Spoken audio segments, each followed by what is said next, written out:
दोस्तों, जैसे कि आप देख रहे हैं, ये वीडियो कल्पना मुर्मू सोरेन का है और वो बता रही हैं असम की एक जनसभा में कि किस तरह से जो आदिवासी समाज है, जो गरीब तबके का समाज है, वो किस तरह से अपने घरों में रहता है और उसके घर किस तरह के होते हैं, किस तरह को उन्हें परेशानियां झेलनी पड़ती हैं और कितने बड़े उनके घर होते हैं।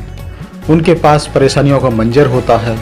ऐसा ही कुछ कहा कल्पना सोरेन ने असम के भेड़गांव विधानसभा क्षेत्र से औरा गांजुली चाय बागान में आयोजित जनसभा में आए समर्थकों को संबोधित किया कल्पना सोरेन ने। तो आइए और क्या कहा उन्होंने आदिवासियों को लेकर, उनकी परेशानियों को लेकर और जो किल्लत भरी ज़िंदगी जीते हैं उनकी ज़िंदगी को लेकर सुनते हैं यह वीडियो अधिक जानकारी के लिए, जो कि जारी किया गया है कल्पना मुर्मू सोरेन के द्वारा उनके ट्विटर हैंडल से। आइए सुनते हैं ये वीडियो। हमारे काम कर रहे मजदूर साथियों को, दीदियों को, बहनों को, भाई को उस जमीन का मालिकाना हक तक नहीं मिलता। कितना बड़ा होता है एक गरीब का घर, इतना बड़ा होता है क्या गरीब का घर? छोटा सा कमरा होता है, ऊपर छत भी मजबूत नहीं होती है, दीवार भी नहीं होती है ढंग की। बरसात आए यहाँ तो बाढ़ का भी आपका हमेशा खतरा लगा हुआ रहता है। बाढ़ आए तो कहीं ना कहीं पानी के द्वारा सांप बिच्छू करके अंदर ना घुस जाए। घर पे एक मजबूत खाट नहीं होती, घर में एक मजबूत चूल्हा नहीं होता। ये दर्द है यहाँ के मजदूर भाइयों का, ये दर्द है यहाँ के टी ट्राइब का, यहाँ के आदिवासियों का। ये किसी ने समझा नहीं। अंग्रेज तो चले गए, लेकिन अंग्रेज के स्वरूप में यहाँ पे सत्ता में बैठे लोगों ने भी वही व्यवहार किया है, तो इनमें और अंग्रेजों में कोई फर्क नहीं है। आज आपके दर्द, आपके संघर्ष, आपके हक की पुकार के लिए जब जेवीपी जेएमएम के साथ में आया तो हेमंत दादा ने ये कहा कि झारखंड में भी जब झारखंड बना नहीं था, झारखंड का सपना किसी ने देखा नहीं था, तो हमारे आदरणीय विषम गुरु शिबू सोरेन ने, एक आदिवासी बेटा ने ये सपना देखा, हमारे आदिवासी लोग मिलकर यहाँ मूलवासी लोग झारखंड में रहेंगे।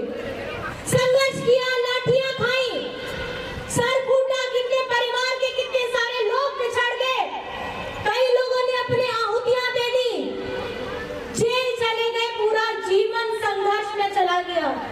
हमेशा याद रखिएगा, पहली पीढ़ी जो होती है वो हमेशा ऐसा संघर्ष करती है कि जिन्हें लाठियां खाना पड़ता है, जिनको अपने जान का परवाह नहीं करना होता है, अपनी मिट्टी के लिए, अपने जंगल के लिए, अपने जमीन के लिए, अपने पानी के लिए, उन्हें वो लड़ाई करके अपनी आहुति देनी पड़ती है। तो दूसरा जो पीढ़ी होता है वो संघर्ष करके उसको और आगे बढ़ाता है, ताकि उसके सामने जो जिम्मेदारियां थी उसके बड़े लोग, वो जिम्मेदारी को आह्वान करना होता है। वैसे लोग का जीवन भी इसी तरीके से अपने परिवारों से दूर हो जाता है, वो लड़ते हैं और संघर्ष करते हैं। जो तीसरी पीढ़ी आती है उसे एक थोड़ा सा मौका मिलता है कि वो पहचान, वो लड़ाई जो 2-3 पीढ़ियों से लड़ी आ रही है, अब उस लड़ाई को आपको और आगे बढ़ा करके वो जिम्मेदारी को अपने मजबूत कंधों पे लेकर के आपको आगे बढ़ना है। तो मैं आपसे ये सवाल पूछना चाहती हूँ, जिस संघर्ष के लिए, आपके स्वाभिमान के लिए, आपके आदिवासियत पहचान के लिए, आपके इस जगह जमीन में अपना नाम दिलवाने के लिए, आपको उचित मजदूरी देने के लिए जेएमएम जेवीपी के हमारे भाई यहाँ प्रभात दास जी खड़े हैं। मैं आपसे अपील करना चाहती हूँ, लेकिन अपील करने से पहले मैं ये सवाल पूछना चाहती हूँ कि क्या आप हमारे साथ में हैं कि नहीं है? दोनों हाथ उठा करके बताइए, आप हमारे साथ हैं कि नहीं है? ये लड़ाई आसान नहीं होने वाली है, ये सिर्फ एक चुनावी सभा है। अभी तो आगाज हुआ है, अंजाम अभी बाकी है।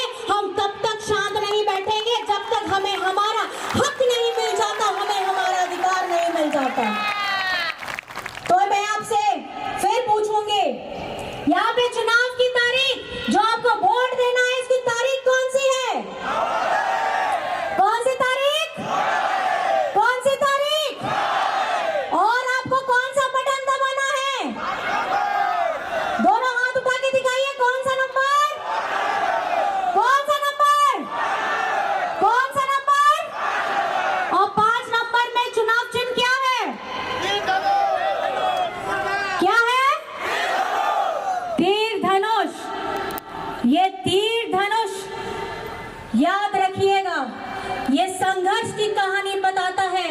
लहूलुहान हमारे वीर सपूतों की कहानी बताता है। ये कहानी बताता है कि ये आपका जीवन इतना आसान से बीतने वाला नहीं है।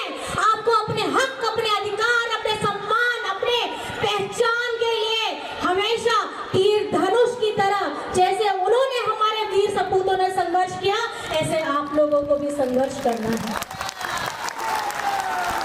तो इस बार हम लोग सब मिलकर के बोलेंगे, अब की बार अधिकार की सरकार। क्या बोलेंगे? अब की बार, अब की बार, अब की बार। और हमारे जितने भी भाई बंधु हैं, बहुत दूर दराज से आए हैं, आप सभी का मैं अभिनंदन करती हूँ, आभार करती हूँ। अभी और भी कार्यक्रम है, आगे के कार्यक्रमों में जाना है और सफर भी लंबा है। तो उड़िया में है क्या यहाँ पे?